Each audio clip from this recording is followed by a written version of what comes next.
আমরা নতুন মন্ত্রিসভা নিয়ে বেশ কিছু তথ্য জানবো, এই জন্য চলে যাচ্ছে আমার সহকর্মী মাহাদি ধ্রুবর কাছে। ধ্রুব, আজকে নতুন মন্ত্রিসভা শপথ নিয়েছে, একই সঙ্গে দেশের 11তম প্রধানমন্ত্রী হিসেবে বিএনপি চেয়ারম্যান তারেক রহমান শপথ নিয়েছেন। অর্থাৎ আমরা একটা নতুন যুগে প্রবেশ করলাম। আমরা সবকিছু যে নতুন যে মন্ত্রিসভা গঠন করা হয়েছে, এবারের মন্ত্রিসভায় আমরা দেখলাম যে প্রবীণদের যেমন প্রাধান্য দেওয়া হয়েছে, তেমনি নবীনদেরকেও কিন্তু গুরুত্ব দেওয়া হয়েছে। অর্থাৎ এই যে দুইয়ের সমন্বয়, সেই সমন্বয়ে কিন্তু এবারে মন্ত্রিসভাটা গঠন করা হয়েছে। নিঃসন্দেহে রাইসা যেমনটি বলছিলেন, আজকে বাংলাদেশের গণতান্ত্রিক অভিযাত্রা এক নতুন দিনের সূচনা ঘটল। বাংলাদেশ তার নতুন মন্ত্রিসভা পেয়েছে, যেখানে আসলে নবীন প্রবীণের মিশ্রণে যেটি বলছিলেন, এবারের প্রতিমন্ত্রী যদি আমরা দেখি 24 জন প্রতিমন্ত্রীর মধ্যে প্রায় প্রত্যেকেই নতুন কিন্তু আসলে। তো আমরা একটু দেখাতে চাই আমাদের দর্শকদের, আমাদের কাছে যেসব প্রার্থীর বিস্তারিত খুঁটিনাটি তথ্য একটু দেখাতে চাই। শুরুতে দেখাতে চাই বিএনপি মহাসচিব মির্জা ফখরুল ইসলাম আলমগীরের কথা বলতে চাই। ঠাকুরগাঁও 1 আসনটি থেকে তিনি এবার প্রতিদ্বন্দ্বিতা করেছিলেন এবং রাইসা একটু জানাতে চাই আপনাকে যে এবার কিন্তু তার প্রতিদ্বন্দ্বী ছিল শিবিরের সাবেক সভাপতি দেলোয়ার, এবং দেলোয়ার এই আসনটি নিয়ে কিন্তু ব্যাপক আলোচনা ছিল, যেহেতু মির্জা ফখরুল বলছিলেন এবারই হতে পারে তার শেষ নির্বাচন।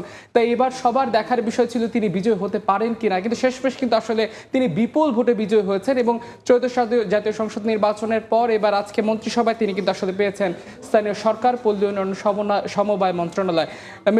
মির্জা ফখরুল ইসলাম আলমগীর তিনি কিন্তু 60-এর দশকে ঢাকা বিশ্ববিদ্যালয়ের ছাত্র ইউনিয়নের রাজনীতির মাধ্যমে তিনি আসলে রাজনীতিতে প্রবেশ করেন। 90-এর দশকে তিনি বিএনপিতে ঢুকেন এবং 2001 থেকে 2006 শাসনামলে, বিএনপি শাসনামলে তিনি কিন্তু প্রতিমন্ত্রীর দায়িত্ব পালন করেছেন। একই সঙ্গে তিনি 6 বার জাতীয় সংসদ নির্বাচনে অংশ নিয়েছেন, যার মধ্যে 3 বার তিনি কিন্তু বিজয়ী হয়েছেন। এবার একটা আলোচনা গুঞ্জন ছিল তিনি রাষ্ট্রপতি হবেন কিনা, তবে সেই গুঞ্জন এড়িয়ে কিন্তু আসলে তারেক রহমানের নেতৃত্বাধীন মন্ত্রিসভায় তার জায়গা হয়েছে স্থানীয় সরকার ও পল্লী উন্নয়ন সমবায় মন্ত্রণালয়। এটিও একটু গুরুত্বপূর্ণ পদ, যে পদে আমরা মির্জা ফখরুল ইসলামকে দেখতে পারবো। নিঃসন্দেহে আমরা দেখতে চাই আরেকজন স্থায়ী কমিটির সদস্য আমির খসরু মাহমুদ চৌধুরীর কথা বলতে চাই। রাইসা তিনি এর আগে চট্টগ্রাম 8 আসনটি থেকে প্রতিদ্বন্দ্বিতা করলেও এবার কিন্তু আসলে তিনি চট্টগ্রাম 11 আসনটি থেকে প্রতিদ্বন্দ্বিতা করেন এবং বিপুল ভোটে তিনি বিজয়ী হন। আমির খসরু মাহমুদ চৌধুরী এর আগে কিন্তু বাণিজ্য মন্ত্রণালয়ের দায়িত্ব পালন করেছেন বিএনপি শাসনামলে, এবার তার জায়গা হয়েছে অর্থ পরিকল্পনা মন্ত্রণালয়। একটু জানাতে চাই তিনি কিন্তু আসলে 6 বার জাতীয় সংসদ নির্বাচনে অংশগ্রহণ করে 5 বার বিজয়ী হয়েছেন এবং চট্টগ্রাম স্টক এক্সচেঞ্জ সেটার কিন্তু প্রতিষ্ঠাতা চেয়ারম্যান হিসেবে দায়িত্ব পালন করেছেন। একই সঙ্গে দক্ষিণ এশিয়া এক্সচেঞ্জ ফেডারেশনের প্রথম সভাপতি ছিলেন আমির খসরু মাহমুদ চৌধুরী, একজন বিশিষ্ট ব্যবসায়ী। তিনি এবার পেয়েছেন অর্থ পরিকল্পনা মন্ত্রণালয়। এবার যেতে চাই সালাউদ্দিন আহমেদের কথা বলতে চাই। আসলে আপনি জানেন যে 9 বছর তিনি নির্বাসিত জীবন কাটিয়েছে, তার জীবন অনিশ্চিত হয়ে গিয়েছিল।